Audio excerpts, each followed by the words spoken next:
The map never lied. That was the thing Danny Tran had learned in his first week on the job 11 years ago and had never been able to unlearn since. The dispatch screen didn't editorialize.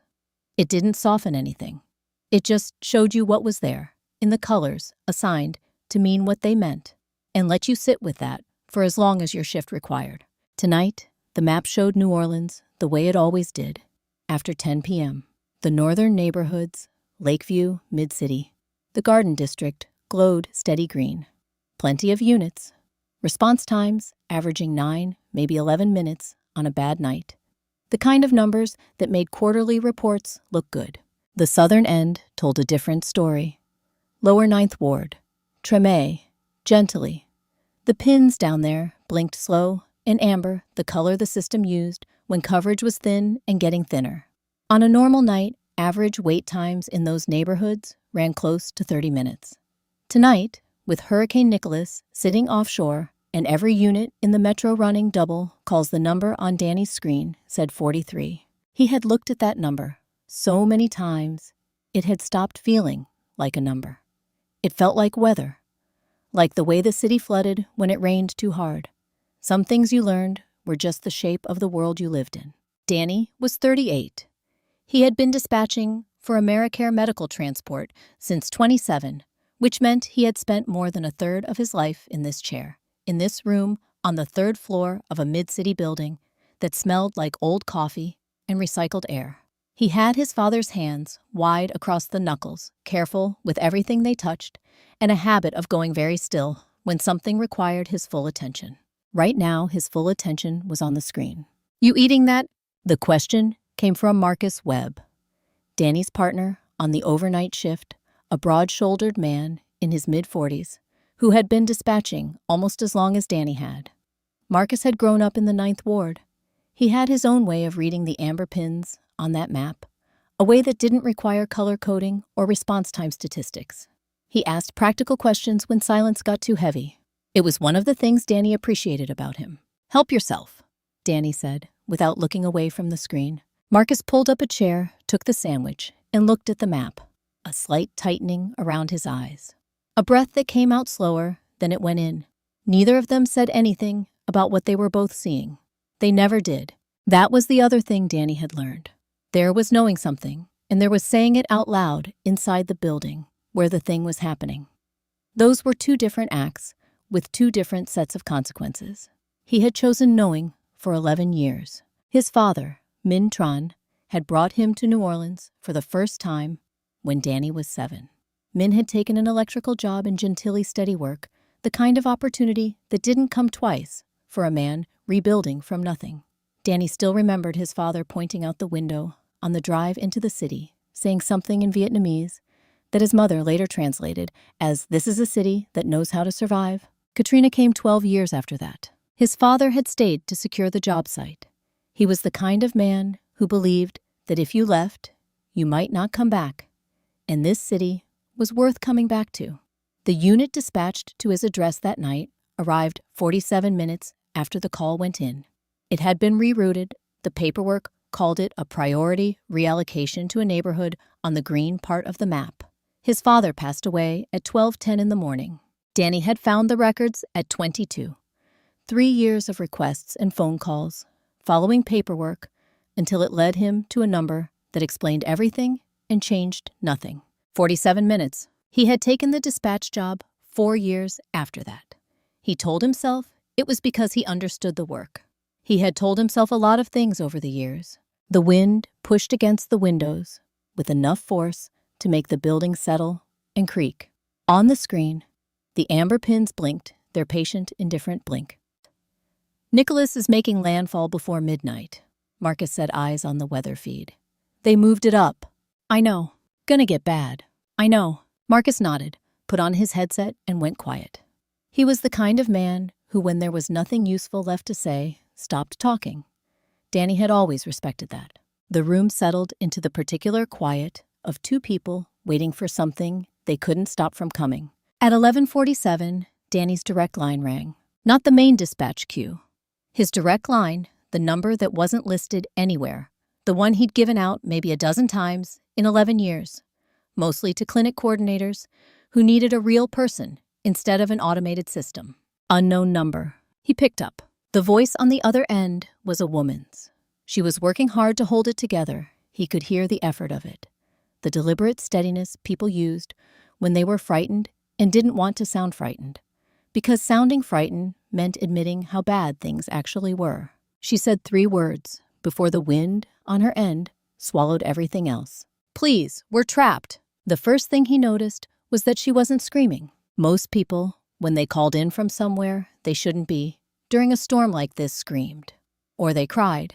Or their voice broke apart in the middle of a sentence, and they had to stop and pull themselves back together before they could finish saying the thing they needed to say.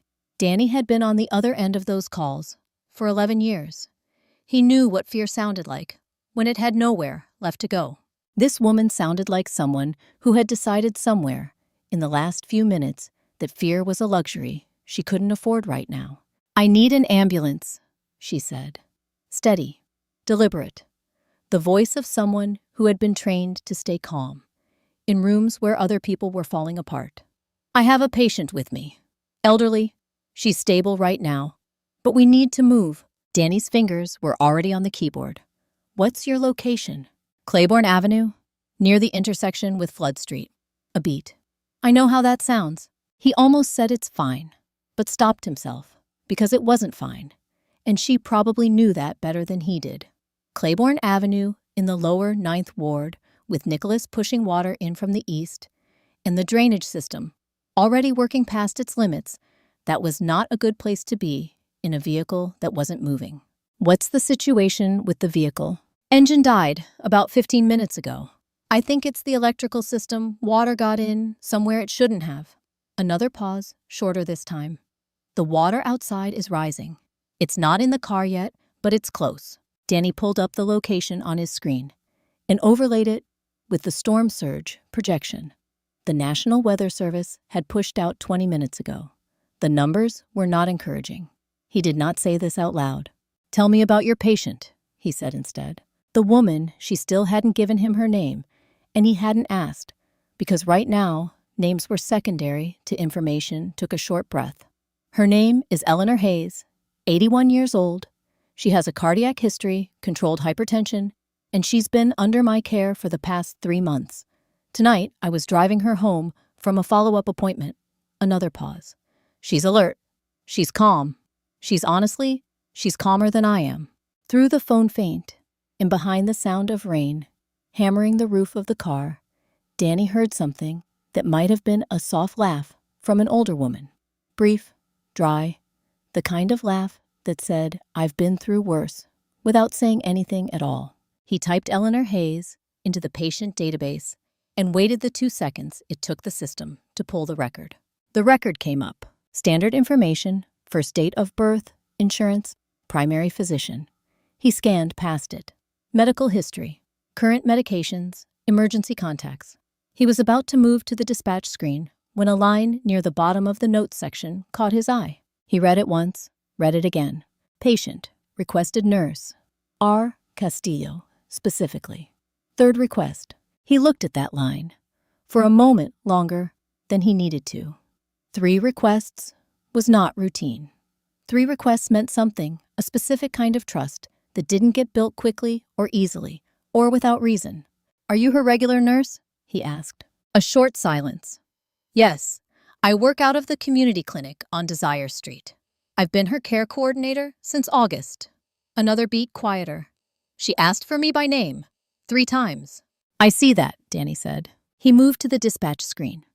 This was the part he was good at reading. The board finding the gaps, moving the pieces. It was the same skill set every night applied to whatever the night brought. He looked at the available units. There were 3. Unit 7 was on a call in Metairie, at least 25 minutes out, not counting the storm conditions. Unit 12 was transporting from Tulane Medical Center, heading east, which put it in the wrong direction entirely. Unit 4 was the closest sitting at a staging area near the Industrial Canal, roughly 14 minutes from Claiborne Avenue under normal conditions. Tonight was not normal conditions. He calculated 14 minutes from the staging area. Add 8 for the road flooding on the St. Claude corridor, add another 4 for the turn restrictions that went into effect when surge warnings hit level 2. That put Unit 4 at somewhere between 25 and 30 minutes out. The storm surge projection had the Claiborne Avenue location seeing significant water intrusion in 18 to 20 minutes. He looked at the numbers. The numbers looked back at him. "I'm working on getting a unit to you," he said. His voice came out the same way it always did, measured, practiced the voice of someone who had learned that certainty, even borrowed certainty, was sometimes the most useful thing you could give a person on the other end of a call. "Stay in the vehicle for now. If the water starts coming in, move to the highest point you can reach inside the car. Do not open the doors until—" "I know the protocol," she said. "Not sharp, just factual. I'm a nurse." "Right." He almost apologized and decided against it. "What's your name?" "Reina Castillo." He typed it into the call log. Then he pulled up the dispatch interface and began entering the assignment for Unit 4. The cursor blinked while the system processed. Then the screen changed. A red banner dropped across the top of the dispatch window, the kind he had seen exactly 4 times in 11 years, twice during Ida, once during a multi-vehicle situation on the I-10, and once on a night he didn't like to think about. The text was clean and simple and completely immovable. Priority, override required. Authorization level, supervisor only. Danny stared at the screen. Reina's voice came through the phone, still steady, still deliberate. But underneath it now, threaded through the calm, like a fault line, through solid ground, was something that had not been there 60 seconds ago. "Danny," she said, "the water outside. It just reached the bottom of the door." There was a password. Danny had not gone looking for it. 6 months ago, on a Tuesday night in late April, his supervisor at the time, a man named Gerald, who wore short-sleeved dress shirts, regardless of the weather, and who had since transferred to the Baton Rouge office, had been on the phone with someone from corporate while simultaneously trying to log into the supervisor portal on Danny's secondary monitor. Gerald had the particular habit of narrating his own actions when he was distracted, which meant that when his fingers moved across the keyboard, his mouth moved too, just slightly, just enough. Danny had not been trying to listen. He had simply been sitting 3 feet away, and he had a memory that retained things whether he asked it to or not. He had never written the password down. He had never used it. For 6 months, it had sat in the back of his mind like a key on a hook, present, specific, waiting for a door. He looked at the red banner on his screen. Priority, override, required. Authorization level, supervisor only. He looked at Reina's location on the P. He looked at the storm surge projection still open in the corner of his screen. He looked at the clock in the bottom right corner, which read 11:52, and was not slowing down for anyone. Then he moved his chair to the supervisor terminal on the left side of the dispatch console, the one that sat unused on most shifts because the overnight supervisor worked remotely and logged in from home. He pulled up the login screen. His fingers found the keys without hesitation, the way hands found things they had rehearsed without meaning to. The system opened. For a moment, he just sat there, looking at the interface he had never been authorized to see. It looked almost identical to his own, the same layout, the same color scheme, the same map of the city, with its blinking pins. But there were additional menus along the left sidebar, tabs that didn't exist on the standard dispatch interface, folders with names that were functional and clean and revealed nothing from the outside. He navigated to the dispatch override panel first, found Reina's call in the queue, moved to assign Unit 4. The system accepted it this time. No red banner, no authorization wall, just a clean confirmation and a unit number blinking green on the screen. He exhaled. Unit 4 was moving. 14 minutes out, maybe more in these conditions, but moving. That was something. That was the only thing that mattered right now. He should have logged out then. He knew that. The logical, reasonable 11 years of keeping his head down thing to do was to close the supervisor session, move back to his own terminal, and spend the next 20 minutes monitoring the call and guiding Reina through whatever the storm brought her way. He stayed logged in. He told himself It was because he might need to make additional adjustments to the routing. He told himself a lot of things. His eyes moved to the left sidebar, to the additional tabs that didn't exist on his screen. Most of them were administrative payroll integrations, vehicle maintenance logs, compliance reports, standard back-end infrastructure, the kind of thing that existed in every company's internal system and that nobody looked at unless something had gone wrong and they needed to cover themselves. And then, near the bottom of the sidebar, between a tab labeled Regional Operations and another labeled Legacy Archives, there was a folder. Priority Zones. Confidential. He looked at it. On the phone, which was still connected, and sitting open on his desk, he could hear the faint sound of rain against metal, and Raina's breathing slow and controlled, the breathing of someone managing themselves down to the minimum required to function. He clicked the folder. The contents loaded slowly. The server was old. The building's connection was straining under the storm, and for a few seconds, he just watched the loading bar move across the screen, while the wind outside pressed against the windows, and the clock ticked forward to 11:54. The folder opened. A map of New Orleans, identical to the one on his dispatch screen, except this one had an additional overlay, a shading system that divided the city into zones, each one assigned a numerical value he had never seen in any training document or operational manual AmeriCare had ever given him. He leaned forward. The zones corresponded to neighborhoods. He could see that immediately. The Garden District, Uptown Lakeview, these areas carried the highest values. The system, he realized, used those values to weight dispatch priority. High value meant faster response. It was not complicated. It was not subtle. It was a number attached to a neighborhood, and that number determined how quickly someone in that neighborhood could expect help to arrive. He looked at the value assigned to the southern end of the city, to the neighborhoods where the amber pins blinked every night on his own screen, to the area where Reina Castillo was sitting in a car with water rising outside the door. The value was 40% lower than the city average, not because of call volume, not because of unit availability. The metadata attached to the zone entry was sparse but readable. The weighting had been manually configured. Someone had opened this system, looked at a map of New Orleans, and decided deliberately that a call from one part of the city was worth less than a call from another. Danny sat very still. Behind him, he heard the sound of a chair pushing back from a desk. Marcus, who had been watching his own screen, or appearing to watch his own screen, stood up. He didn't say anything. He didn't look at Danny's monitor. He picked up his empty mug from the desk, and he walked to the small kitchen at the back of the office, and he turned the corner out of sight. The sound of water running into a pot.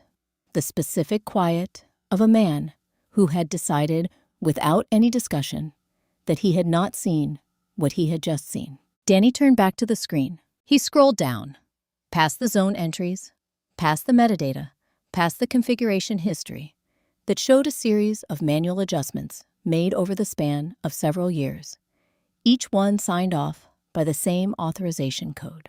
At the bottom of the folder were additional subfolders arranged by year, going back further than he had expected. He kept scrolling, and then he stopped. The folder opened. There were files inside more than he expected, more than anyone was supposed to see. There were 2 files, an audio recording and a PDF document, sitting side by side in the subfolder, like they had been waiting there for a very long time. Danny looked at them both. He did not touch the audio file. He didn't know why exactly, only that there was a version of this he wasn't ready for yet. A version that involved a voice, and he needed to start with something he could read and stop reading if he had to. He clicked the PDF. The document loaded slowly, the way everything on this server loaded slowly.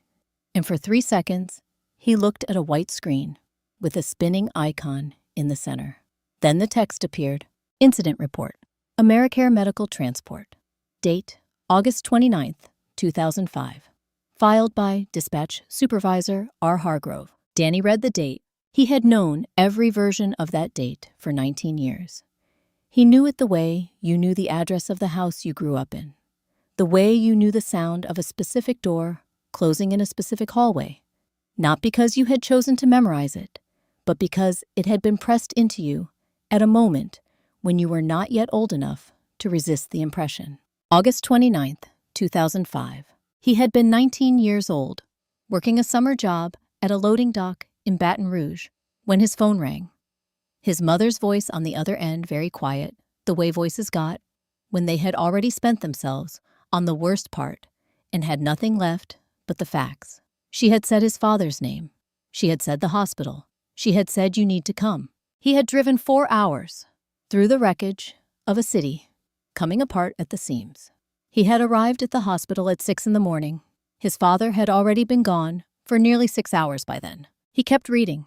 The report was formatted the way all incident reports were formatted, fields and checkboxes in standardized language that had been designed to describe emergencies in the most neutral terms possible, as though the point of documentation was to drain the event of everything that made it real.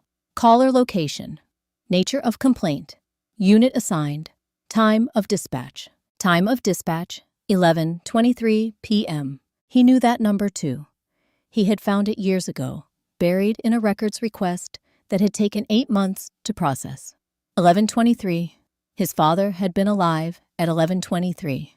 Someone had looked at a screen not entirely unlike the one Danny sat in front of every night, and they had seen his father's address, and they had sent help. He scrolled down. Unit reallocation note. Per supervisor directive, Unit 7 redirected from original dispatch address to priority call 1847 Britannia Street, Uptown District. Priority reallocation authorized 11:31 p.m. Britannia Street. 8 minutes after the unit was dispatched to his father's address, someone had decided that another call, a call from a neighborhood on the other side of the city, a neighborhood that did not look anything like the one his father lived in, was more important. The unit that had been on its way to his father's house turned around. Danny sat with that sentence for a moment. He had known it abstractly for years, in the way you could know something intellectually, without ever fully letting it land. Reading it in the original document in the clipped bureaucratic language of a form that someone had filled out and filed, and presumably never thought about again, made it land differently. He scrolled further. Patient outcome, deceased. Time of death, recorded by attending physician, 12:10 a.m., August 30th, 2005. 12:10. The unit dispatched to Britannia Street had completed that call and been redirected back at 11:58 p.m. It had arrived at his father's address at 12:17 a.m., 7 minutes after the attending physician had recorded the time. Danny did the math he had done 100 times before in his head, in the margins of the records he'd requested, in the quiet of the apartment at 2 in the morning, when sleep wouldn't come. 11:23 to 12:10. 47 minutes. The room was very quiet. Outside, the storm was doing what storms did, indifferent, enormous moving through the city, the way it had moved through 100 cities before this one, and would move through 100 more.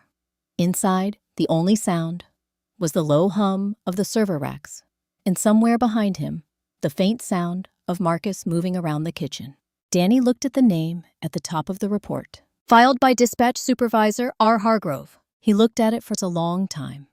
Not because he needed to read it again, because reading it once had not been enough to make it feel real. Richard Hargrove, the man whose name appeared on the company's organizational chart as Chief Executive Officer. The man whose office was directly above this room, 1 floor up, accessible by a stairwell that Danny walked past every single day. The man who had sent a holiday card to the dispatch team last December with his signature printed at the bottom in blue ink. Danny lifted his eyes from the screen and looked at the ceiling. The light in Hargrove's office was on. At 11:55 in the evening, in the middle of a hurricane, the light in Richard Hargrove's office was burning steady and bright through the floor above Danny's head. A notification appeared in the corner of the supervisor terminal.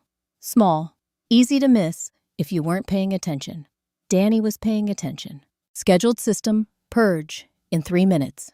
All archived incident files will be permanently removed per quarterly data protocol. He read it twice. 3 minutes. The file he was looking at, the report, The reallocation note, the time of death, the name at the top would be gone in 3 minutes.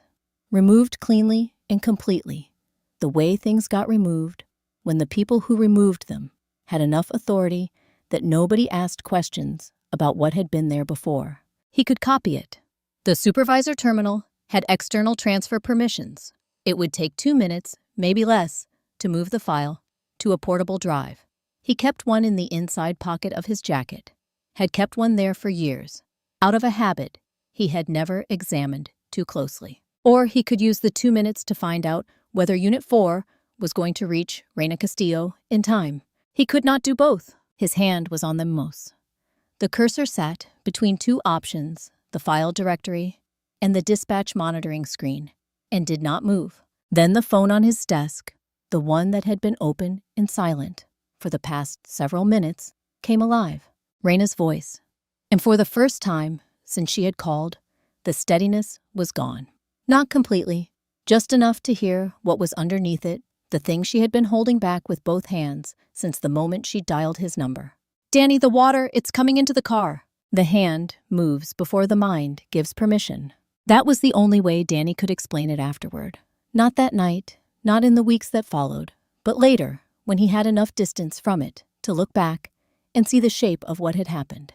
His hand had moved to the dispatch monitoring screen, not to the file directory, not to the portable drive in his jacket pocket, to the screen that showed him where Unit 4 was, and how fast it was moving, and how many minutes stood between a vehicle in motion and a woman sitting in rising water on Claiborne Avenue. His hand had known before he did. He confirmed the routing. Unit 4, fully redirected, ETA, 26 minutes accounting for current road conditions. The confirmation appeared on screen in green text, clean and immediate, and he read it and felt something that was not relief exactly. Relief was too simple a word for what moved through him in that moment, but something adjacent to it, something that lived in the same neighborhood as relief, without quite being it. In the corner of the screen, the purge notification continued its countdown. Scheduled system purge in 2 minutes. He looked at it. He thought about the file. He thought about the report with the date at the top and the name at the bottom and the number in the middle, 47, that had been living inside him like a splinter for 19 years, working its way deeper every time he sat down in this chair and looked at this map and watched those pins blink, their patient, indifferent blink. He thought about what it would mean to have that document on a drive in his pocket, the kind of thing you could do with a piece of paper that had a supervisor's name on a reallocation order from the night a man in the lower 9th Ward didn't get the help he needed in time. He thought about the 8 months it had taken him to get the watered-down version of that story through official records requests, the version with the key details, redacted the version that told him enough to understand what had happened, but not enough to prove it to anyone who hadn't already decided to believe him. Scheduled system purge in 1 minute. He thought about his father, not the version of his father that lived in the incident report, the entry in a database, the line item in a quarterly incident summary, the name attached to a case number that had been closed and filed and eventually scheduled for deletion. He thought about the other version, the one that existed only in the parts of himself that memory had built and kept. His father's hands on a steering wheel, pointing out the window at a skyline. The way he said the city's name, New Orleans, like it was something worth saying carefully. The particular smell of the house in Gentilly on a Sunday morning, coffee, and something frying the radio in the kitchen, playing something Danny couldn't name now, but could still hear in a general way the shape of the sound, if not the song itself. That version of his father did not live in any file on any server. The purge timer reached 0. It happened quietly. No alarm. No confirmation prompt. The subfolder simply stopped being there. The screen refreshed and the archive section of the sidebar showed one fewer entry than it had 30 seconds ago, and that was all. 19 years of a specific documented truth removed in the time it took a server to execute a scheduled command. Danny looked at where the folder had been. He did not feel the thing he had expected to feel. He had braced himself for something, grief, maybe, or rage, or the particular helplessness of watching something important disappear and being unable to stop it. What he felt instead was quieter than any of those things, a kind of settling. The way a room felt after you had finally moved a piece of furniture you'd been working around for years. Not better necessarily, not fixed, just different, rearranged.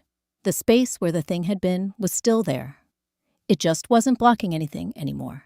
He had made his choice. He could live with his choice. Behind him, he heard footsteps. The particular sound of someone who had taken slightly longer than necessary to make a cup of coffee, returning to a room they had left at a convenient moment. Marcus came around the corner with his mug. He pulled out his chair. He sat down. He looked at Danny's screen. At the dispatch monitor, showing Unit 4 in motion, green and confirmed. At the supervisor terminal beside it, logged in and open, but showing nothing in the archive sidebar that hadn't been there before, because there was nothing left in the archive sidebar to show.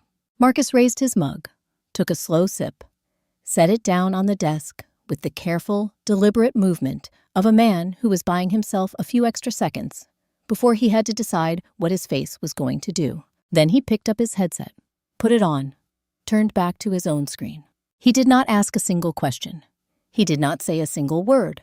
In 11 years of working alongside this man, Danny had come to understand that Marcus's silences were not all the same. There was the silence of disinterest and the silence of distraction. And then there was this kind, the silence of a person who had seen something and made a decision about what seeing it required of them. This was the third kind.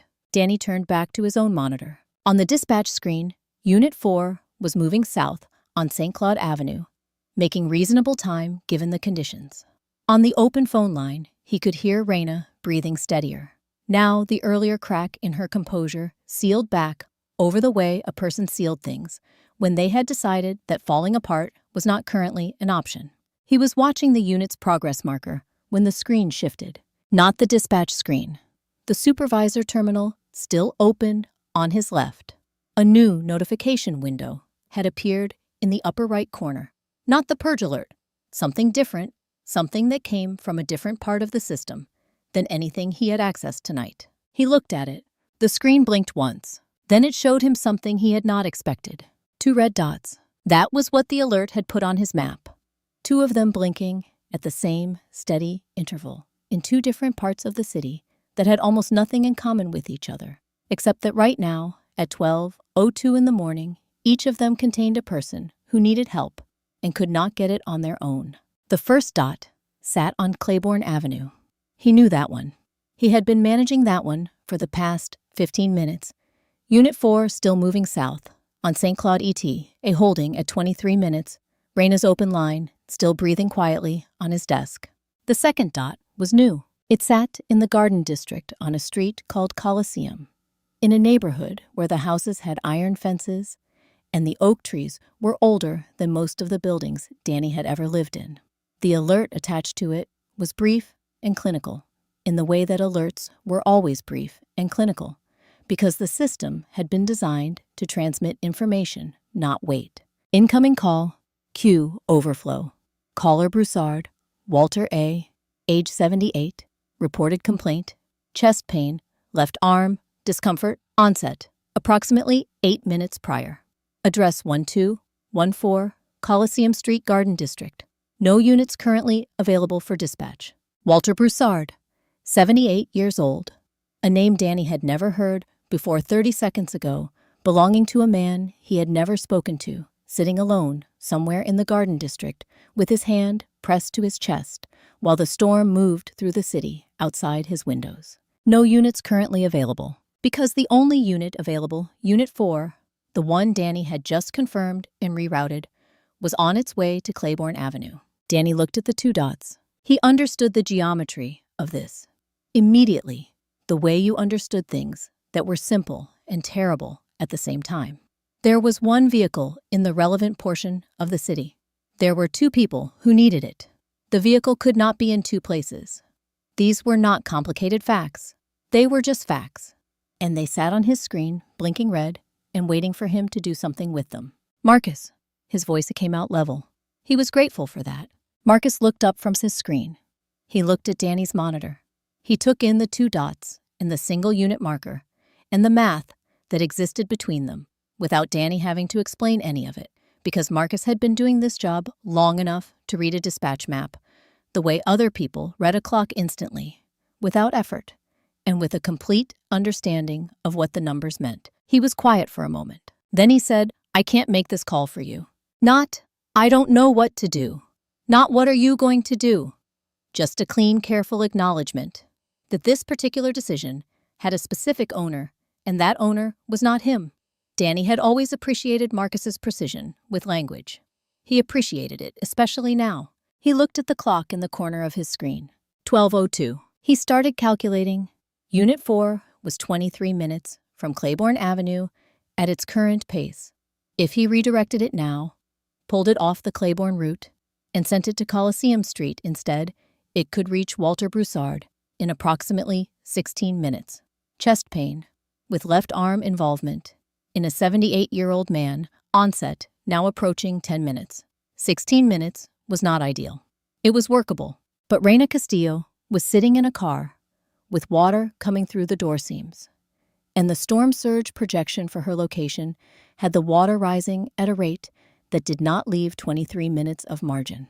He had looked at that projection 4 times tonight. The numbers had not changed. He thought about Walter Broussard. He thought about a man he had never spoken to, whose voice he had never heard, whose face he could not picture.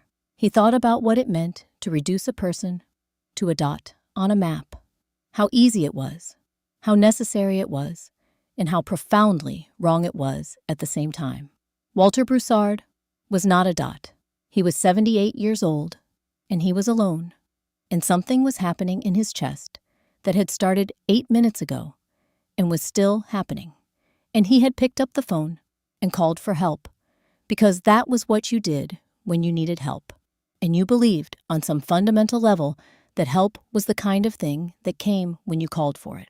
Danny believed that too. He had built his entire adult life around the belief that help came when you called for it. He sat in this room every night specifically to be the mechanism by which that belief was justified. The fact that the mechanism had been broken in ways he was only beginning to understand did not change what the mechanism was supposed to be. He could not let Walter Broussard become 47 minutes. He could not let Reina Castillo run out of time either. The clock moved to 12:03.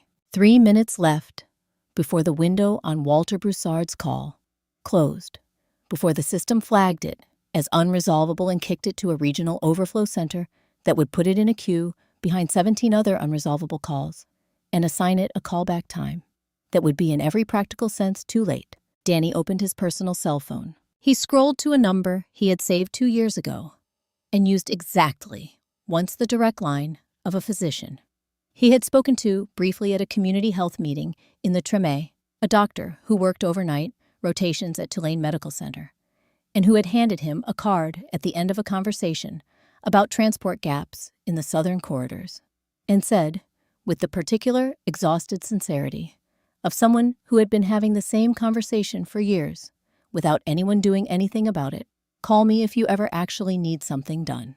He had not called until now. The line rang once, twice. The voice that answered was a woman's, thick with interrupted sleep, pulled back from somewhere far away by the sound of her phone. Not confused exactly, more like a person whose body had learned to surface quickly from whatever rest it could find, because the work did not always wait for a convenient hour. "Hello, Dr. Nguyen." Danny kept his voice low and even. "It's Danny Tran. I'm the overnight dispatcher at AmeriCare. We've spoken once before about the transport gap study. I remember you." Clearer now, the sleep falling away fast. "What do you need?" Danny looked at the 2 red dots on his screen. He looked at the clock. 12:04. "I need a favor," he said. "Give me 18 minutes. 3 words." That was all Dr. Nguyen had said. After Danny finished explaining, not the full story, there wasn't time for the full story. Just the essentials. A stranded vehicle on Claiborne Avenue, an elderly cardiac patient, water rising, the Americare system, locked. Dr. Nguyen had listened, without interrupting, which Danny suspected was a skill she had developed over years of receiving information in the worst possible circumstances.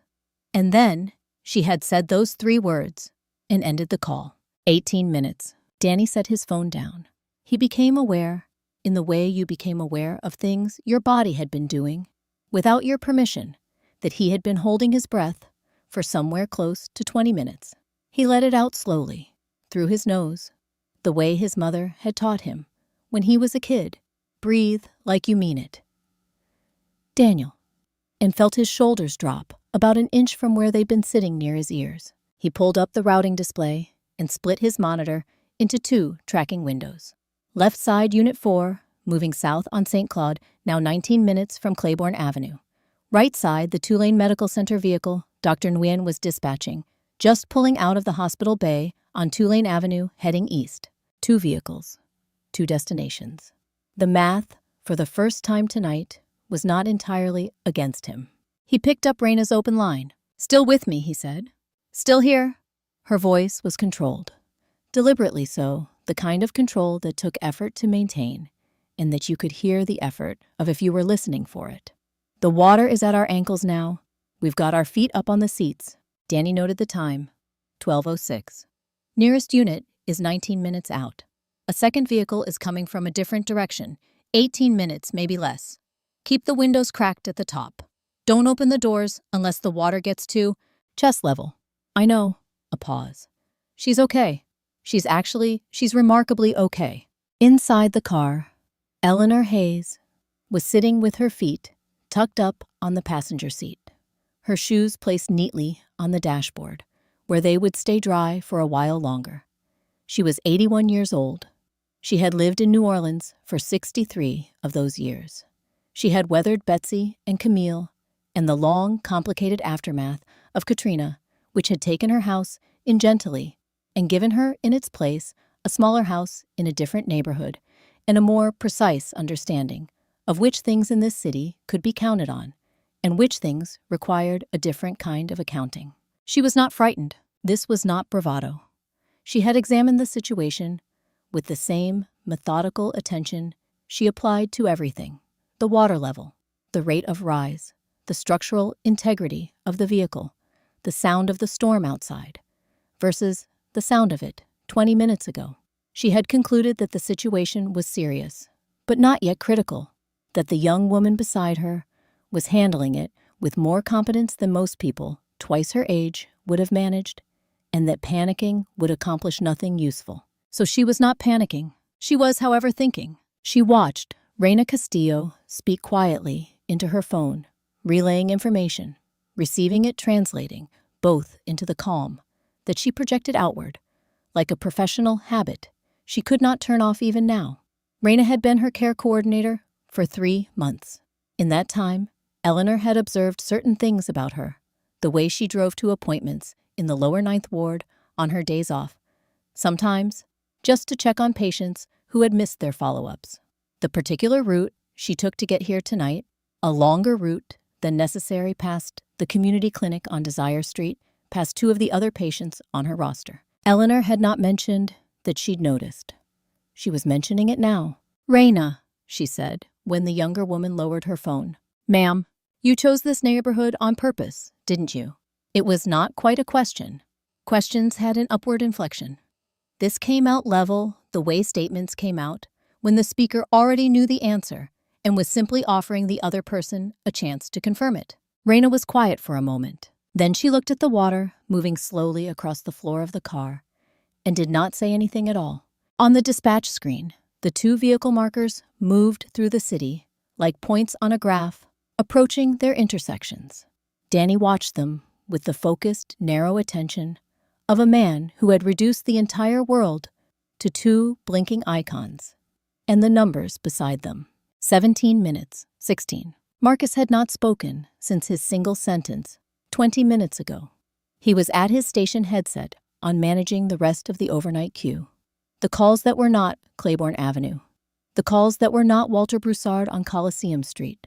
The ordinary emergencies of an ordinary storm night that still required someone to answer and route and follow through. He was doing his job with the same unhurried competence he brought to every shift, and he was doing it without drawing any attention to the fact that he had watched his partner spend the last half hour operating well outside the boundaries of what either of them was authorized to do. 14 minutes. In the car, Raina had put her phone face down on the seat beside her. She was watching the water. The rain outside had shifted a different sound, now heavier and more horizontal, the kind that came when the outer bands of a storm gave way to something closer to the core. The car rocked slightly, with a gust that pushed in from the east.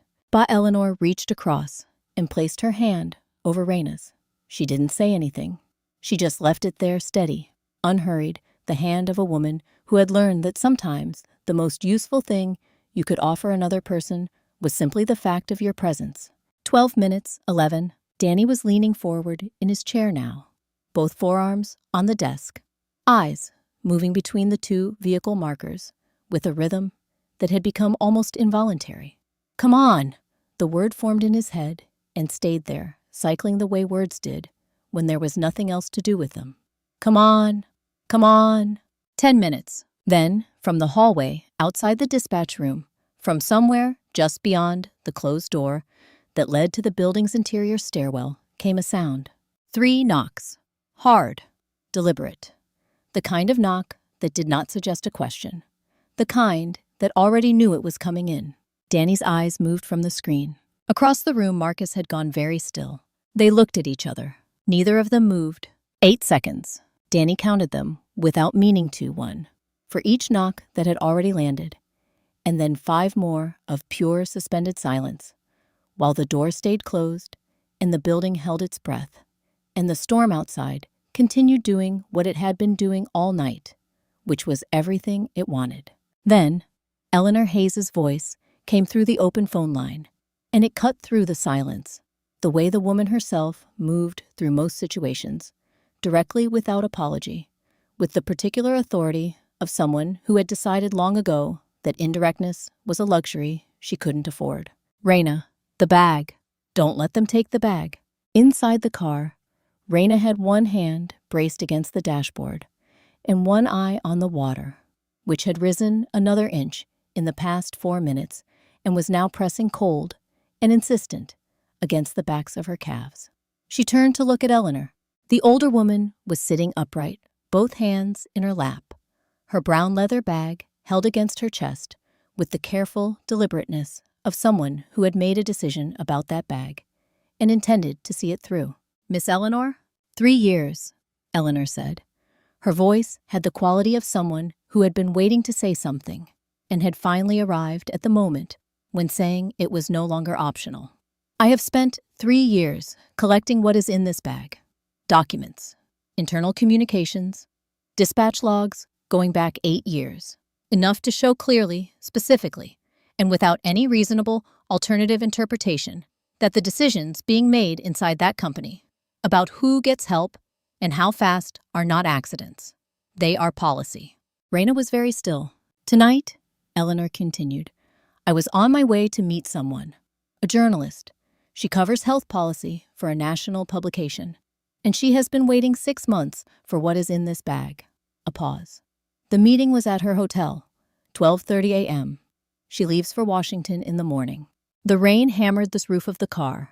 Somewhere outside, something large moved in the water, a piece of debris carried on the current that was beginning to form along the low end of the street. The car, Raina said slowly. It just stopped. Yes, that doesn't happen. Not like that. Not without warning. Eleanor looked at her. Her expression was not frightened. It was not even particularly surprised. It was the expression of a woman who had spent her career in rooms where powerful people made decisions that affected powerless people, and who had therefore developed a very clear-eyed understanding of the lengths to which the first category would go to protect itself from the second. No, she said quietly. It doesn't. Someone knows where you were going. Someone, Eleanor said, knows a great deal.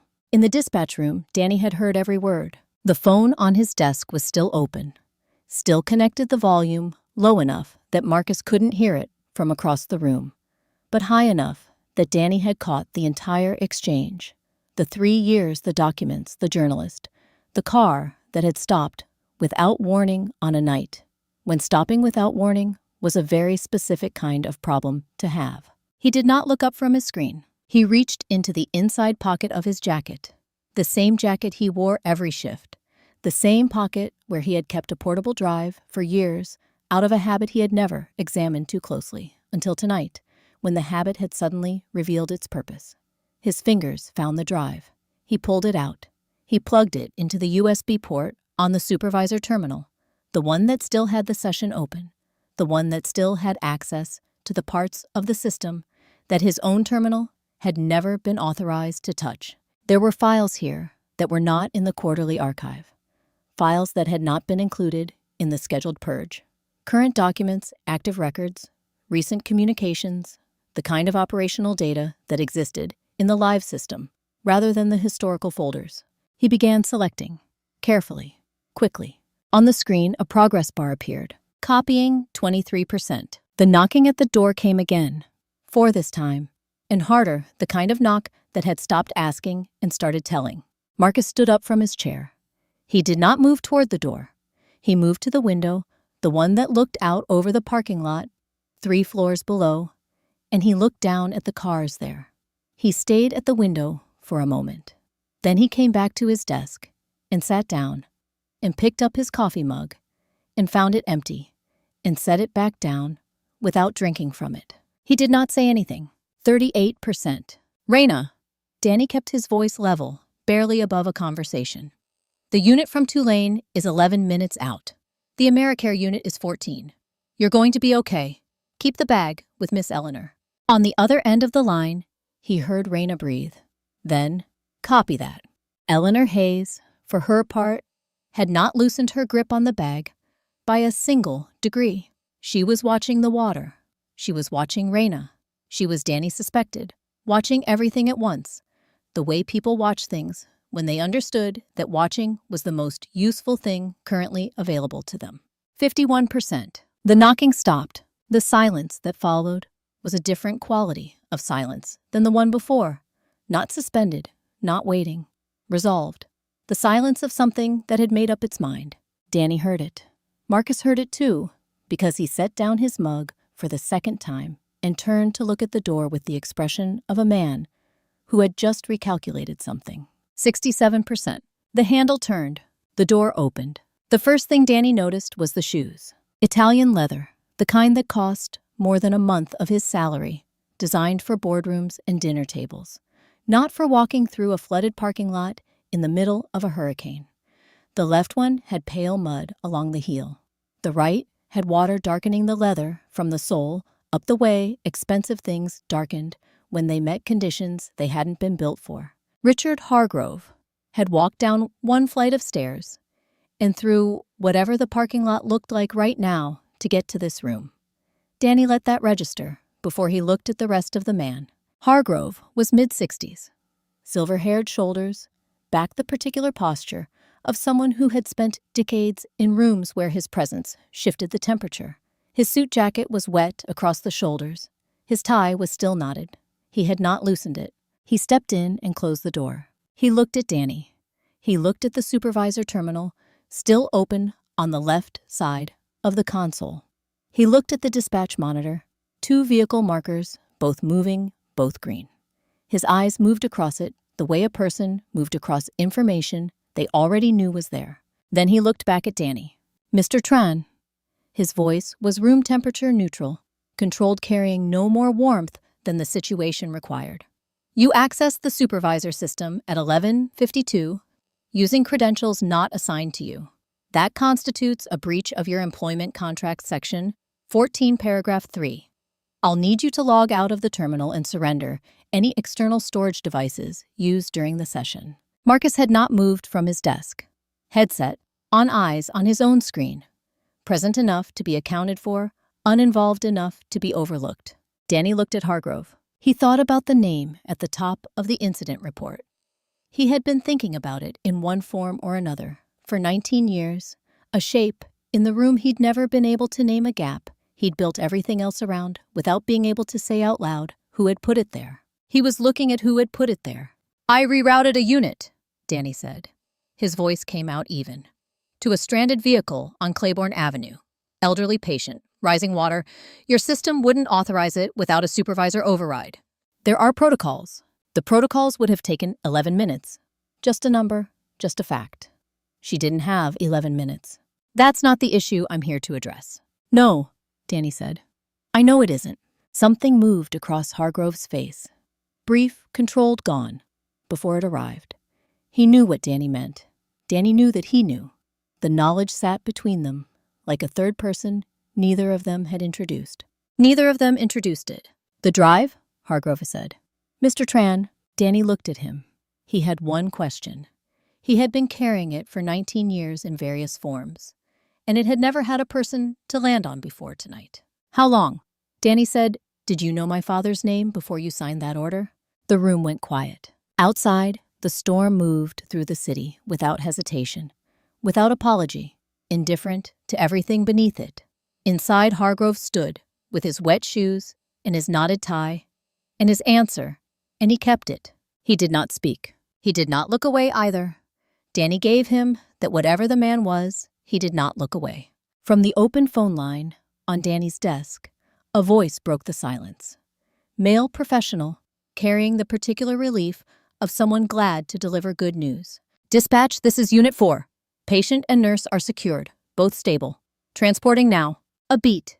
Then from the second channel, we got them. Both of them. Danny closed his eyes for exactly 1 second. Then he reached across and pulled the drive from the USB port. He held it for a moment, small, unremarkable, the kind of thing you could lose in a coat pocket and not notice for weeks. He set it on the desk. Not toward Hargrove, toward Marcus. Across the room, Marcus reached up and removed his headset, set it beside his keyboard. He looked at the drive. He looked at Hargrove, who had gone very still. He looked at Danny. He picked up the drive and turned it once in his fingers. Then he put it in his pocket. He stood, straightened his jacket, looked at Richard Hargrove with the expression of a man who had grown up in the lower Ninth Ward, who had spent 14 years watching the same map every night, and who had made, without announcement or drama, a decision about what that meant for him going forward. I quit, Marcus said. The waiting room outside the emergency wing at Tulane Medical Center had the particular quality of all hospital waiting rooms at 2 in the morning, bright in a way that felt aggressive, quiet in a way that felt provisional, full of the specific tension of people who were hoping for news and not yet sure what kind of news they were going to get. Reina Castillo sat in a plastic chair against the far wall, with her shoes still damp and her scrub top darkened along the collar, where the rain had come in through the car window. She'd cracked open per Danny's instructions. She had a cup of vending machine coffee she wasn't drinking. She was holding it because holding something warm felt useful, and because the alternative was sitting with her hands in her lap, doing nothing. And after the past 2 hours doing nothing felt like a skill she had temporarily forgotten how to perform. Eleanor Hayes had been taken in 40 minutes ago. The paramedics from the Tulane unit had been efficient and careful. They had helped the older woman out of the car with the kind of practiced steadiness that came from doing difficult things in difficult conditions, often enough that the conditions stopped being the point. Eleanor had kept her bag. She had held it against her chest through the transfer, through the walk, to the vehicle, through the ride to the hospital. One of the paramedics had gently suggested she let them carry it for her. She had declined in a way that did not invite further discussion. A doctor came out at 1:47 and told Reina that Miss Hayes was stable. Blood pressure elevated, but responding. No cardiac event. Mild hypothermia, which the warmth of the hospital was already addressing. She was asking for the nurse who brought her in. Reina set down the coffee and went in. The room Eleanor had been assigned was small and warm, the kind of room that existed in the functional middle of a hospital, not critical care, not general ward, somewhere in between, a room for people who had been through something and needed to be watched without being panicked. Eleanor was sitting up in the bed, which Reina had expected. She looked tired in a way that was different from her usual tiredness, the kind that went deeper than sleep could easily reach. But her eyes were clear. The bag was on the chair beside the bed. A night shift nurse came in briefly to update the chart and asked as a formality whether Eleanor had any family or emergency contacts she wanted notified. Eleanor looked at the ceiling for a moment. Then she said a name. Mintran? Raina was writing something on the intake form the nurse had handed her. She stopped writing. She looked down at the paper. She read the name again, the 2 words Eleanor had just spoken, in the careful handwriting she had been trained to produce, so that charts were legible across disciplines and shifts. She read it a second time. She did not say anything for 10 seconds. Eleanor watched her. "You recognize the name," Eleanor said. It was not a question. "I know." Raina set the pen down. "I don't. She stopped. Started again. "Why that name?" Eleanor settled back against the pillow. She was quiet for a moment, in the way of someone organizing something that had been lived rather than rehearsed, something that did not have a clean beginning or a clean end, but that needed to be told in order as much as order was possible. "In 2006, she said, "I represented a family in a civil case against a medical transport company." Her voice came out steadier than Raina expected, given everything. The family had lost someone the previous year, a man named Min Tran, 44 years old, an electrical worker who lived in Gentilly. She paused, breathed. The case argued that the company's dispatch practices had directly contributed to his passing, that a deliberate reallocation of resources away from his neighborhood toward a wealthier one had resulted in a response time that was by any reasonable medical standard too long. The room was very quiet. "The case was dismissed," Eleanor continued. "Insufficient evidence. The company's legal team was thorough, and the records that would have made the difference were—" She paused, choosing the word carefully, "unavailable." Raina looked at the bag on the chair. "I never forgot his name," Eleanor said. "In 30 years of practice, I carried a number of cases that did not end the way they should have. That was one of them." Another pause, shorter. 3 years ago, I began looking into the company again. The same patterns were still there. The same weighting, the same geography, the same outcomes in the same neighborhoods. I started collecting documentation, records, communication logs that someone had not thought to secure as carefully as the older ones. "And Danny," Raina said slowly. Eleanor looked at her. "His son," Raina said. "Danny Tran. He worked dispatch for that same company." "Yes." Eleanor's voice was careful. "I learned that approximately 2.5 years ago, a man spending 11 years in that building, looking at that map every night." She was quiet for a moment. "I thought about reaching out to him directly. I decided against it. What I was building needed to reach the right people through the right channels, or it would be dismissed the way the case was dismissed. But I wanted—" She stopped. "I wanted someone close to this to know. Someone who understood what those neighborhoods meant, not abstractly." "That's why you asked for me," Raina said. 3 times. "You work on Desire Street," Eleanor said simply. "You know those streets the way I know a courtroom.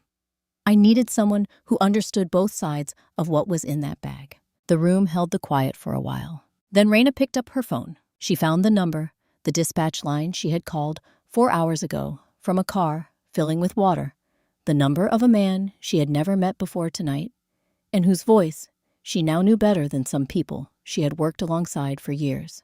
She pressed call. He picked up on the second ring. "She knows your father's name," Raina said. The line went silent. Not the silence of a bad connection. The silence of a person on the other end of a phone who has just received something they have been waiting for, without knowing they were waiting for it. The silence of something landing after a very long fall. When Danny spoke, his voice had lost the quality that had carried it through the entire night. The evenness, the measured practice steadiness of 11 years behind a dispatch console. What was left underneath it was something much simpler.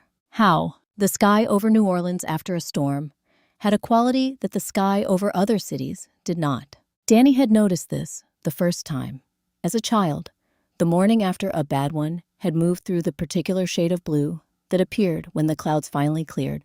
Something deeper and more deliberate than ordinary blue, like the color had been wrung out and hung up to dry and had come back cleaner than it started. His father had pointed it out from the porch of the house, in gently coffee in hand, the street still wet below them. "Look at that," he had said, in the specific tone he reserved for things he found genuinely worth stopping for. Danny was thinking about that porch when he crossed the Mississippi River Bridge at 5:23 in the morning. The city spread out below him in the early light, damp and intact, and doing what it had always done after the water came through, reassembling itself quietly, without announcement, the way things reassembled themselves here, because there was no other option and never had been. He had not been outside since 7 the previous evening. The air when he'd walked to his car had hit him differently than he expected. Not just cool, but clarifying, the kind of air that arrived after a storm had taken everything with it and left the atmosphere temporarily honest. He had stood beside his car for a moment before getting in. Just stood there, letting it land. He drove to Tulane Medical Center with the windows down. Raina was in the hallway outside Eleanor's room when he got there. She was leaning against the wall with her arms crossed and her eyes closed, not sleeping, just resting them, the way people rested, things that had been working too hard for too long. She had changed into a dry shirt someone had found for her pale blue, 2 sizes too large. Her shoes were still the ones she'd been wearing in the car. They had dried unevenly. She opened her eyes when she heard him coming. They looked at each other. There was a version of this moment that existed in a different kind of story, where the two people who had spent a night on opposite ends of a phone line saving each other's lives met in a hospital hallway and said something that captured what the night had meant. Danny had heard that version. He had even believed in it once when he was young enough to think that significant things arrived with language proportionate to their significance. What actually happened was that Raina looked at him for a moment and said, "You look terrible." And Danny said, "You too." And that was somehow exactly right. She straightened up from the wall and tilted her head toward the door. "She's been awake since 4. She asked if you were coming." A pause. "I told her I didn't know." "I didn't know either," Danny said. "Until about an hour ago." Raina nodded. She understood that. There were decisions you didn't know you'd made until the making of them was already behind you, until you were in the car with the windows down and the bridge coming up, and the only question left was how fast to drive. She pushed the door open and let him go in first. Eleanor Hayes was sitting up in bed with her reading glasses on and the leather bag in her lap open, her hands resting on top of the papers inside it. She looked like someone who had been waiting to finish a conversation that had been interrupted a long time ago, and who had finally arrived at the moment when finishing it was possible. She looked at Danny when he came in. He looked at her. He did not know what he had expected. Something, maybe some visible sign of the gravity of what this woman represented, what she had carried for 3 years, what she had known and kept and brought into this night. What he saw instead was a woman in her 80s who was tired and clear-eyed and who had the particular expression of someone who had something specific to say and intended to say it before anything else happened. "Sit down," she said. He sat in the chair beside the bed, the one where Raina usually sat. He guessed, based on the way Raina moved to the window without being asked, giving them the room without leaving it. Eleanor looked at him for a long moment. "I represented your family in 2006, she said. "I told your mother I would find a way. I did not find a way." She paused. "I have thought about that case more times than I can count. I have thought about your father's name more times than I can count." Another pause, shorter. "I'm sorry it took this long." Danny looked at his hands. He had spent 19 years with this fact. His father's name in a file. His father's death in a number. His father's story in the careful, neutral language of incident reports and legal dismissals and records, requests that came back redacted.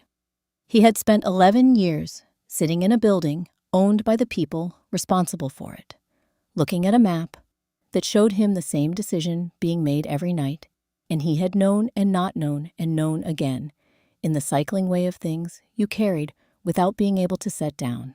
He had never sat across from someone who knew his father's name the way Eleanor Hayes knew it, not as a case number, not as a data point, but as a person who had mattered enough to fight for even when the fighting hadn't been enough. He didn't have words for that. He found that he didn't need them. He used to point out the sky, Danny said after a while. After storms. He thought this city had the best sky in the country. He looked at the window. He was probably right. Eleanor smiled. It was small and tired and completely genuine. His phone buzzed. A text from Marcus. 4 words, no punctuation, the way Marcus sent everything. File delivered. Reporter has everything. Danny read it twice. Set the phone face down on his knee.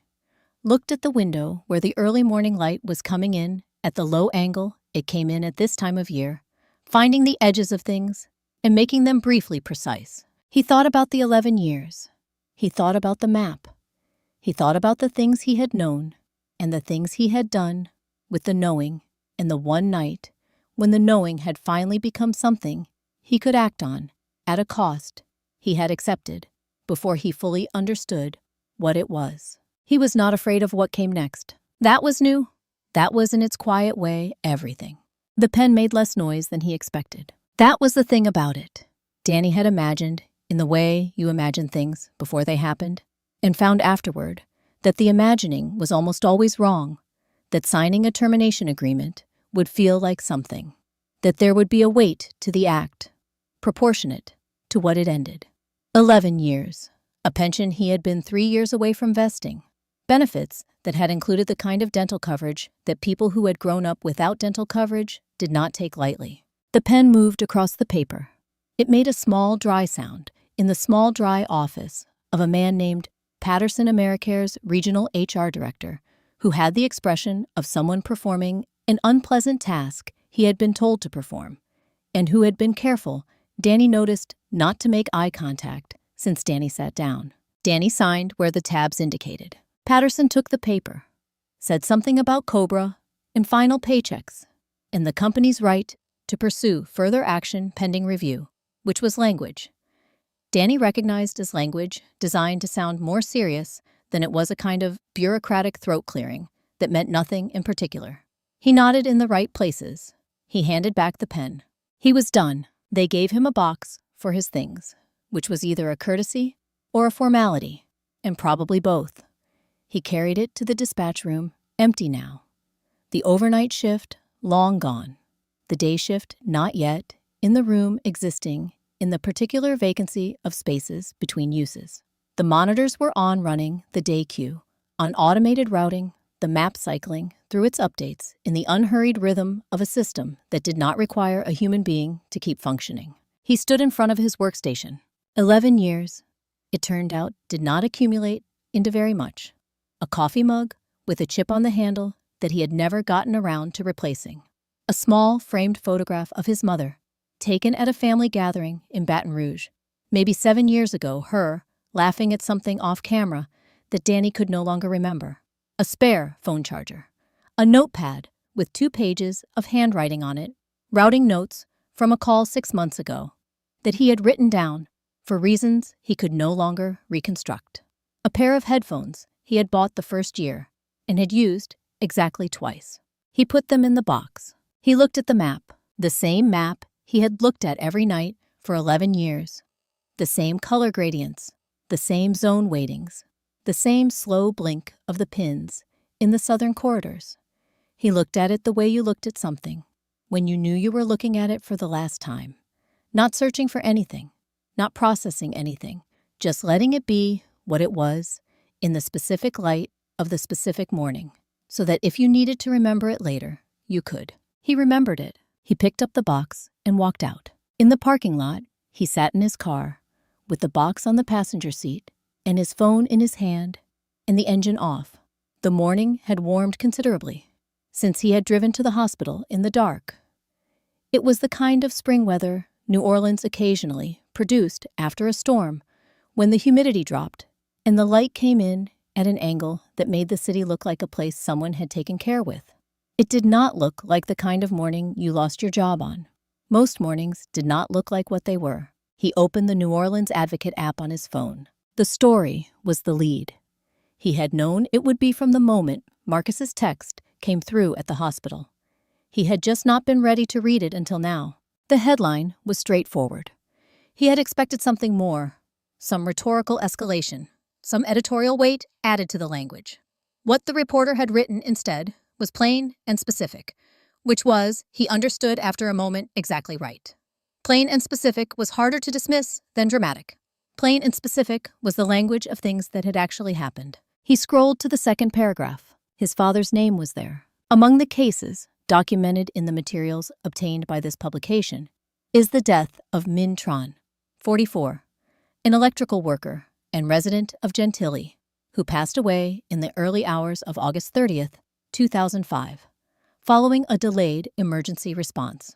According to internal dispatch records, the unit assigned to Mr. Tran's address was redirected to another call in a neighborhood assigned a higher priority, waiting under the company's internal routing system 8 minutes after initial dispatch. The delay between Mr. Tran's call and the arrival of emergency personnel was 47 minutes. Danny read it twice. Not the number, he did not need to read the number twice. He read his father's name twice. Minh Tran, an electrical worker, a resident, a man who had pointed at a skyline from a bridge and said something worth saying carefully. A man who was in this paragraph in this newspaper on this morning, not a case number, not a redacted entry in a records request, not the name at the bottom of a legal filing that had been dismissed for insufficient evidence. Just a man, specific and real, and named the way people were named when someone had taken the trouble to say who they actually were.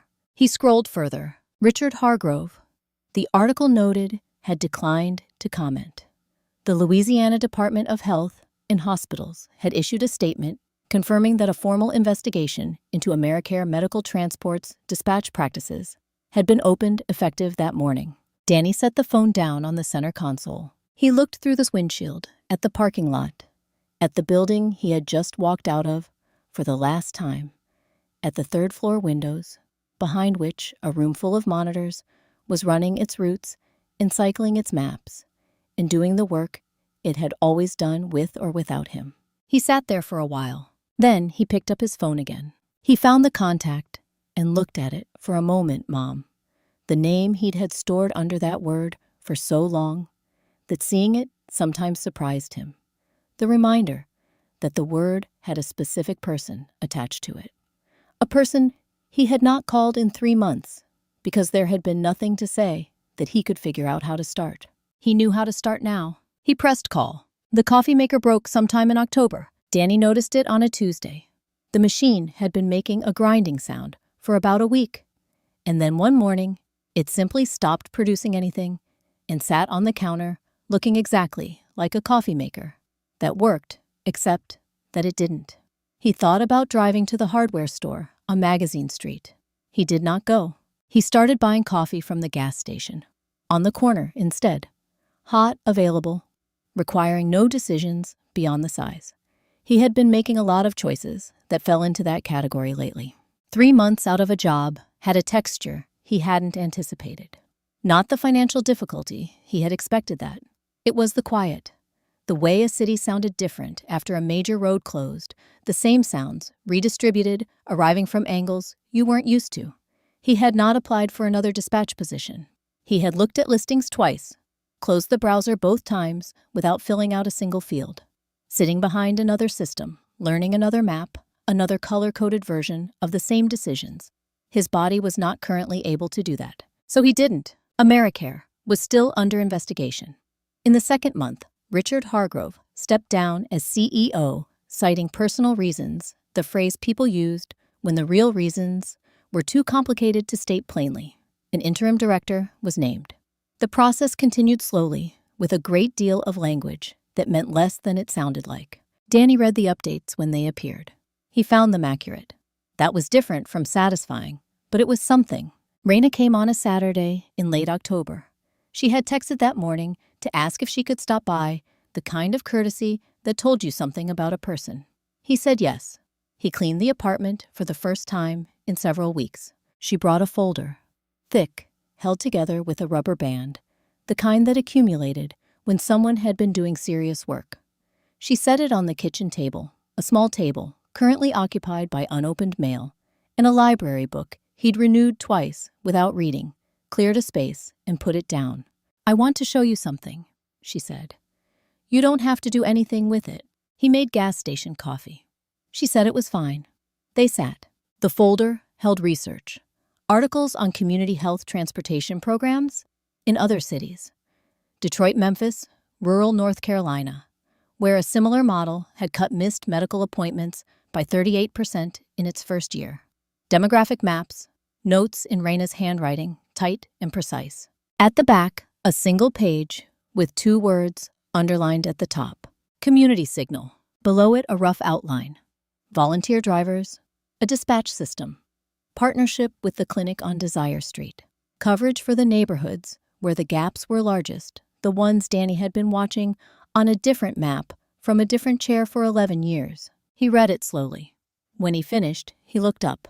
"This would need funding," he said. "There are grants, federal and local. I've identified 3 this model qualifies for." She produced another page, names, amounts, deadlines. The most accessible closes in 2 weeks. $40,000. Enough for a 6-month pilot. Danny looked at the page. He thought about 11 years of maps and numbers, and the particular exhaustion of knowing something was wrong without having a form for the knowing that led anywhere. This was a form. He reached across the table and picked up a pen, one he'd set there weeks ago and hadn't used since, and pulled the outline toward him. He started writing in the margin. He was 3 lines in when his phone rang. "Eleanor Hayes." He answered. Her voice came through the way it always did. Direct, unhurried, the voice of someone who considered efficiency a form of respect. "Daniel." She was the only person outside his family who called him that. "I spoke with the Broadmoor Community Foundation this morning. They have a discretionary grant, $40,000, available immediately for qualified applicants. Deadline is 2 weeks from Thursday." Danny looked at Raina across the table. Raina looked at the phone, then at the folder, then at him. He looked down at the outline page. 3 lines of notes in the margin, the first thing he had written with any real purpose in 3 months. He looked at the small table, the 2 chairs, the folder that had already outgrown the surface it was sitting on. "Miss Eleanor," he said, "I'll call you back." He set the phone down. He looked at Raina. He looked at the page. "We're going to need a bigger table," he said. The grant came through on a Wednesday. Danny read the confirmation email 3 times, waiting for the part where it turned out to be conditional or subject to further review. There was no such part. $40,000, 2 installments, first available within 10 business days. He forwarded it to Raina without adding any text. She called him 30 seconds later. "Okay," she said. "So we need a space." They found one the following week, a room on the 2nd floor of a community services building on Dauphine Street in the lower 9th Ward. 1,200 square feet, 1 uneven folding table left by the previous tenant, a metal filing cabinet, and a water stain on the ceiling that Marcus would later describe as looking exactly like the state of Louisiana. They brought a second table from Raina's storage unit, 2 chairs from Danny's apartment, and a routing system Danny spent 4 days building from open-source software and 11 years of watching a different system do the same job badly. The Office of Community Signal, in its first week, looked like what it was, a beginning. The 4 volunteers came in the first month, none of them through a formal process. The first was Beverly, 53, a van, and 2 years of driving her mother to dialysis 3 times a week after the nearest treatment center closed. She knew every pothole on the route. She came because nobody had ever asked her to, and she had been doing it anyway. The second was Curtis, retired Postal Service, who said he had 40 hours a week and a car that ran. He did not explain his reason for being there. Danny did not ask. The way Curtis's voice went careful and flat when the words emergency response came up told him enough. The third and fourth came together 2 sisters from the 9th Ward, who between them knew which roads flooded first, which intersections had lights that stopped working after 10 p.m., and which routes the GPS systems had never learned to trust. They knew the neighborhood the way you knew something you had lived inside of your whole life, not as information, but as instinct. Danny did not ask any of them why they were there. He understood why they were there. Marcus showed up on a Tuesday in the third week. He knocked on the open door, carrying a bag from the Vietnamese sandwich shop on Magazine Street, and the expression of a man who had decided to let the sandwiches do most of the talking. "I heard you needed a dispatcher," he said. "Who told you?" "Miss Eleanor." Danny pulled out a chair. Marcus sat. He looked at the routing system. He looked at the map. Plain colors, no gradient zones, no weighted priority areas. Just streets and locations and the distances between them. He looked at it for a long time without saying anything. "No priority zones," he said finally. "No," Danny said. Marcus unwrapped a sandwich and pushed the other one across the table.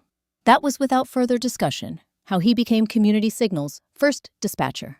A man who brought 14 years of institutional knowledge and the one thing the previous system had never been built to include. He knew the names of the people calling. He had been writing them down in a notebook for years. He brought the notebook with him. Eleanor came every Tuesday, 9:30, earlier than anyone else, always with coffee from the place on Magazine Street. She would settle into the chair by the window and work through whatever she had brought: grant, applications, compliance documents, correspondence with the city health office that required the kind of legal precision that Danny and Raina had not been trained to produce. She did not make a ceremony of it. She came, she worked, she left before noon. The first month, they ran 23 trips: dialysis, pharmacy runs, a prenatal visit, a post-procedure follow-up with a 2-hour wait that required someone in the chair. 23 people who got where they needed to be on a day when the alternative was not getting there. The second month, 47. Danny noticed the number later looking back at the log. 47 trips. He sat with it for a moment, the way it landed. The particular weight of that specific number, showing up here in this log, in this room he had built from a folding table and a routing system, and people who had their own reasons for showing up. Then he moved on. There were calls to confirm and routes to update, and a system that needed checking before morning. On the last evening of the second month, he was alone in the office when the phone rang. The others had gone: Marcus, to his night class Raina, to the clinic Beverly and Curtis, and the two sisters, back to their lives, which continued alongside this work, the way lives did when you were building something that fit inside them, rather than replacing them. The phone rang. Danny looked at it. Outside, the neighborhood was settling into its evening rhythm, the sounds of people who lived close enough that the day ended communally rather than in private. He did not know this call would be one of hundreds that followed, that the log would fill and be archived and fill again, that the number of trips would grow past easy, counting the way things did when they stopped being remarkable and became simply what happened here, in this room, on this street. He picked up the phone. The GPPS said, "Turn left on Claiborne Avenue," in the same flat voice it used for every other street in New Orleans. And Danny obeyed without thinking, and then he was on it. 6 months had passed. The pavement looked ordinary in the morning light, pale, gray, damp at the edges. From last night's rain, a few fallen magnolia leaves pressed flat against the curb. A woman walked a terrier near the neutral ground. A boy on a bicycle cut across the intersection without stopping. The street did not remember the storm. Streets never did. That was their particular cruelty. Danny had decided the way they just kept being streets. He pulled the van to the address on his tablet, 2714, Claiborne Avenue, apartment 4B. He sat for a moment with the engine running before he cut it. Jerome Carter was already waiting on the front step when Danny came through the gate, a compact man, 71 years old, in a pressed gray polo shirt and khaki trousers, a canvas tote bag on his lap. He had the deliberate stillness of someone who had learned long ago not to waste energy on things that weren't worth it. His face was round and lined, his eyes the color of dark river water. "Community Signal," he said. "Yes, sir." Danny Tran. "Jerome Carter." The old man extended a hand before Danny could reach him. The grip was firm. "You're 3 minutes early. I appreciate that." Getting him to the van took a moment. Jerome moved carefully, favoring his left side, and he accepted Danny's arm at the curb. Without comment, the way a man accepts help when he has long since made peace with needing it. Dialysis was 3 times a week, Danny knew from the intake form. Had been for 2 years. St. Bernard Parish, Tuesday, Thursday, Saturday, 8 in the morning. Far to go? Jerome asked once the door was closed. 22 minutes. Maybe less traffic's light today. Jerome set his tote bag on his knees and looked out the window as Danny pulled back onto Claiborne. You know this street. Danny kept his eyes forward. A little. How long you been doing this, the driving? 6 months. Jerome made a small sound that was not quite a laugh. 6 months. You're still new? He said it without judgment, as a statement of fact. I called Americare 4 times last year. 4 times. He held up 4 fingers briefly, then let his hand drop. First time they said no vehicle was available in my zone. Second time, they said my appointment wasn't flagged as medical priority. Third and fourth time, no one answered. He shook his head slowly. My neighbor took me in her personal car. She works nights. She slept maybe 3 hours before she drove me. Danny said nothing. There was nothing to say that Jerome didn't already know. Then my doctor told me about Community Signal. Jerome turned from the window and looked at Danny directly. So, here we are, Danny said. They were passing the long stretch near the underpass.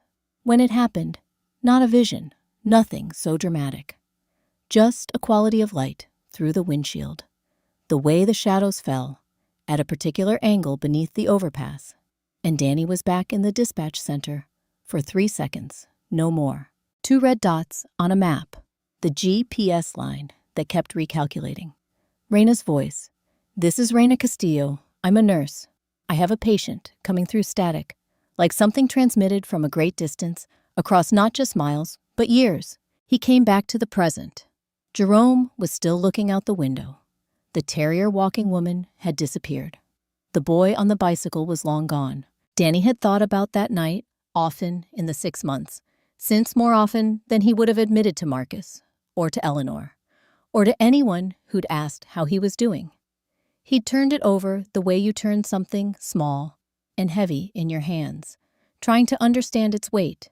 He'd wondered, in the honest hours before sleep, what had really made him send that van. He had told himself it was the 47 minutes, that the number lived in him like a splinter, and that when he heard a woman's voice on a flooding road, his body made the decision before his mind caught up.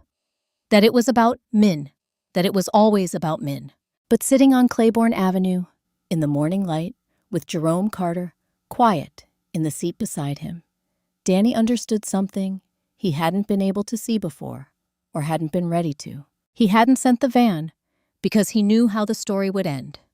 He hadn't done it because he could see, from some elevated distance, that it would matter, that it would become Community Signal, that 412 people in the lower 9th Ward would be on the program's contact list 6 months later. He hadn't done it for the outcome. He had done it because in that moment at 11:47, on a storm-black night, with every protocol pointing the other way, and Richard Hargrove's name sitting in a sealed file he hadn't yet opened, in that specific, unrepeatable moment, it was the only right thing he could reach. That was all. That had been enough. St. Bernard Dialysis Center had a small lot off the main entrance. Danny pulled in at 7:57 and came around to help Jerome with the door. But the old man was already stepping down, tote bag over his forearm, moving with the same careful deliberateness as before. 3 hours, Jerome said. Standard. I'll be here at 11. Jerome nodded, started toward the entrance. At the top of the 3 steps, he paused and turned back. Same time Thursday. Danny looked at him, the pressed polo shirt, the canvas bag, the eyes like dark river water. Same time Thursday, Danny said. Jerome nodded once satisfied and went inside. Danny stood by the van for a moment after the door swung shut. Claiborne Avenue was out of sight from here, but he knew the direction. He knew the distance. He knew that in 22 minutes, if he drove it again, it would look like every other street in the city. Pale gray pavement, morning light, a few leaves at the curb. He got back in the van. He pulled up the next address on his tablet. He had 4 more runs before noon. The intake form on Danny's desk had a field for referring organization. And lately, that field was almost always blank, because people no longer needed a referral to find Community Signal. They found it the way people find anything that actually works. Someone told someone who told someone else at a bus stop, or a church hall, or a dialysis waiting room on a Tuesday morning. 2 years in the program ran 6 vehicles and 14 volunteers across 3 coverage zones, the lower 9th Ward Gentilly, and the stretch of Central City that Americare had quietly stopped servicing 18 months before the storm. Missed medical appointment rates in those areas had dropped 31%. The number came from a parish health study that Danny had not commissioned and had not expected, and when the researcher emailed him the preliminary findings, he read the email 3 times before he printed it and taped it to the wall above his desk next to Jerome Carter's intake form. He wasn't sure why he kept Jerome's form specifically. Jerome still called every Tuesday and Thursday. He no longer needed to. Danny had told him so. Jerome had said, "I know. I call anyway." That had seemed like enough of a reason. The civil case against Americare had moved through the courts with the slow, grinding patience of institutional accountability, which was to say, it had taken 19 months and 4 postponements before Richard Hargrove sat across a courtroom table from the attorneys Eleanor Hayes had helped assemble. The settlement was announced on a Wednesday, $4.2 million. A portion of it, by judicial order, was directed toward community health infrastructure in the parishes most affected by the company's documented service failures. Community Signal received a grant from that settlement. Danny had not asked for it. Eleanor had arranged it quietly through channels Danny didn't fully understand and didn't ask her to explain. Hargrove had issued a statement through his legal team. Danny had not read it. Marcus was taking night classes at Tulane's School of Public Health 2 evenings a week, Tuesday and Thursday, which meant he occasionally showed up to the Community Signal office at 7 in the morning with textbooks under one arm and coffee cups balanced in the other hand, complaining about regression analysis in the specific affectionate way that people complain about things they have chosen to care about. "You know what the problem with public health data is?" Marcus said one morning, setting a cup on Danny's desk without being asked. "What?" "It makes everything look inevitable afterward. Like, of course, the 31%. Of course. As if we just had to show up and the numbers would follow." He dropped into the chair across from Danny. "Nobody puts in the part where you almost quit in month 4 because the second van broke down and the insurance lapsed." "I remember," Danny said. "I know you remember. I'm going to put it in my thesis." Danny picked up the coffee. "Put Jerome Carter in your thesis." Marcus considered this seriously. Jerome Carter and the woman who called me a hero for being on time. He paused. "I'm not a hero for being on time. Being on time is the floor." "Write that down," Danny said. "That's your abstract." Raina had presented at the National Conference on Emergency Medical Systems in Atlanta in October, a 30-minute slot on community-based dispatch alternatives in underserved urban areas. She had sent Danny a photo from the conference hall, a wide room, maybe 300 people, her name on the screen behind her, in letters larger than she probably felt comfortable with. "They asked good questions," she had texted afterward. "Someone from Baltimore wants to start something similar. I gave them your number." Danny had waited for the anxiety that used to come with things like that. The sense of a weight being placed on something not built to hold it. It didn't come. He texted back, "Good. Tell them to call on a Tuesday. We're always in on Tuesdays." Eleanor turned 83 in November. She still came every Tuesday, still sat at the folding table near the window with her yellow legal pads and her reading glasses, pushed up on her head, still brought bread from the bakery on Prytania Street, a sourdough loaf in a paper bag every week without commentary, as if it were simply part of the operating procedure. Danny had stopped thanking her for it after the first year. She had seemed relieved. Her hands shook a little more now when she wrote. Her handwriting had not changed. One Tuesday, she looked up from her legal pad and said, without preamble, "You know, I spent 40 years making sure the right people had access to the law. I thought that was the work." She paused. "This is also the work. I didn't expect that." Danny hadn't known what to say, so he said nothing. Eleanor nodded as if he had answered and went back to her notes. He was the first one in most mornings. That hadn't changed. The office was on Magazine Street, now. A real office with a proper door and a lease and a coffee maker that had a timer, and Danny arrived before the timer finished, made a second pot by hand, and sat at his desk while the city was still mostly quiet outside the window. He was still the first one to pick up the phone when it rang. On a Thursday evening in December, after the last volunteer had gone home and the building had settled into its particular after-hours stillness, Danny sat at his desk with the new coverage map open on his laptop screen. The old map had been organized by zone color-coded blocks of priority, the city divided into tiers that told you before you even answered a call whose emergency was worth more than someone else's. He had stared at that map for years. He had learned to see the colors without reacting to them, which was its own kind of damage. The new map had no colors. It had points, each one a registered address, a name, a contact number. Jerome Carter was point 7 in the original cohort. There were 461 points now. They did not arrange themselves by neighborhood or income bracket or distance from the city center. They were just points distributed across the map, the way lights were distributed across a city, seen from height, not equal in their spacing, but equal in their nature. Each one a place where someone lived, each one a place where someone might need a ride. Danny looked at the map for a long time. He thought about his father, Min Tran, who had loved New Orleans with the particular intensity of a man who had chosen it, who had learned its streets by walking them, who had called it home in the full weight of that word. Danny thought about the night he had lost him, and about the 47 minutes, and about the version of himself that had carried that number, like a verdict for 19 years. He thought about his father, and for the first time in a very long time, what he felt was not the sharp, specific pain of a thing taken. It was something closer to continuation. He closed the laptop. He left the map open. The morning came in through the east window, the way it always did now, a long, low slant of light across the floor reaching the leg of Danny's desk by 7:15, and the surface of his coffee cup by 7:30. He had learned the angle of it without meaning to. That was how you knew a place had become yours, not when you chose it, but when it started teaching you things without being asked. He had come in early again.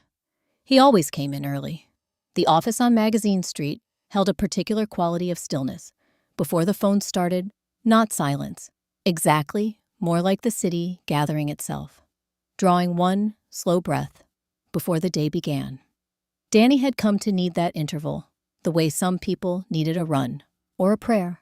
20 minutes of just the light and the coffee, and the list of 8 rides on his screen.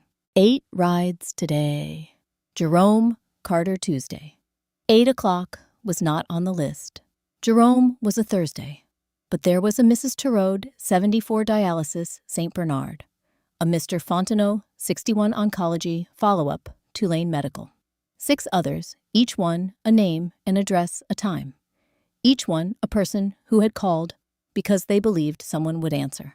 Danny was reading through the list when the door opened. Marcus arrived with 2 cups from the place on the corner, the good one that had finally reopened after the last round of flooding, and set one on Danny's desk without ceremony.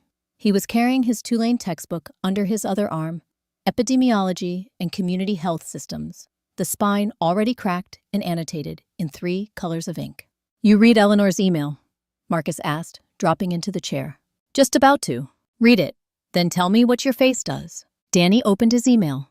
Eleanor Hayes, 6:58 a.m.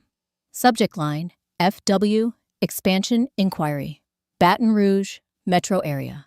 The message below was 3 paragraphs, precise and unsentimental, in the way Eleanor's writing always was, which meant that the thing she was describing was larger than the words she had chosen for it.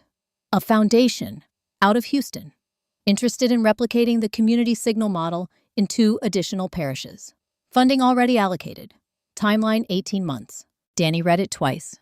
His face, he suspected, did something Marcus found satisfying. "Yeah," Marcus said. "That's what I thought." Raina arrived at 7:50, still in her jacket from the parking lot, a lanyard with her hospital ID swinging against her chest.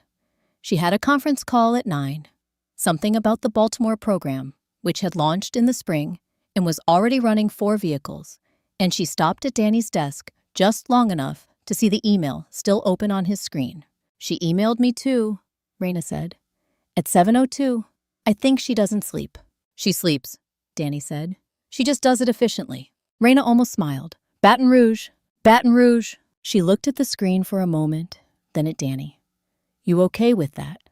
It was a real question, asked the way Raina asked real questions directly, without softening, because she had learned that Danny didn't need the softening and would find it more exhausting than the directness.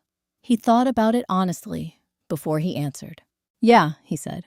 "I think I am." She nodded once and went to make coffee she didn't need, because that was what Raina did when she had something to think about. Danny let her. He looked at the list of 8 rides again. Mrs. Turode at 8, Mr. Fontenot at 9:30. He thought about the version of himself that had sat in a dispatch center 2 years ago, reading a color-coded map that told him whose emergency mattered more. And he thought about how that version had believed, somewhere beneath everything else, that the system was a fixed thing, that you worked inside it, or you didn't work at all. He had been wrong about that. Not naively wrong, not stupidly wrong. Wrong the way you are wrong about something when you have only ever seen it from inside. Then he thought about his father, not the night he had made a kind of peace, with the night the same, slow, and imperfect peace that you make with any wound that doesn't fully close. What came to him now, in the morning light of a Tuesday in December, was something earlier and smaller. Minh Tran in the kitchen, on Ursulines Avenue, before Danny was fully awake, standing at the counter in his undershirt, with the coffee already made, and some song coming out of him, in a low, tuneless whistle, not a real song, just a sound, just his father being alive, in a room, and not knowing anyone was watching. Danny had never been able to remember the melody. For years that had bothered him, the way you are bothered by a thing you cannot hold. Now, he understood that the melody wasn't the point. The point was the kitchen. The point was the coffee. The point was his father standing in the ordinary light of an ordinary morning, present in it, completely asking nothing more of it than that. That was the thing you could lose in grief, and take a very long time to find again, not the person which you never stopped losing, but the memory of them simply being before the end became the only story. He had found it. He was still finding it. There are moments that don't look like turning points until long after the turn. A dispatcher who overrides a system. A nurse who stays on a flooded road. An old woman who carries documents in a canvas bag and shows up every Tuesday with bread from a bakery on Prytania Street. A man who learns to drive a van at 38 and discovers one ordinary morning that he has become someone his city can count on. None of them set out to build something.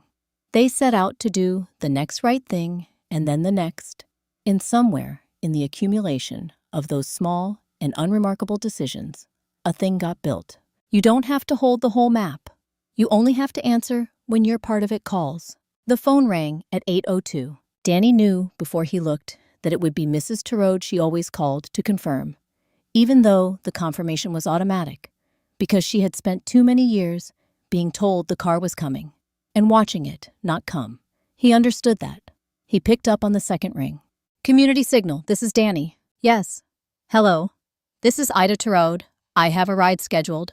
8 o'clock, St. Bernard Dialysis. I have you right here, Mrs. Turode. Driver's 12 minutes out." A pause. Then quietly, "Thank you, baby." Danny looked out the east window. The light had moved. It was on his desk now, warm and unhurried, the way light is on a morning that doesn't know yet what it will become. He didn't pick up because the system told him to. He picked up because Ida Turode was at the other end of the line, and she needed to know that someone was there. That was the whole of it. That had always been the whole of it.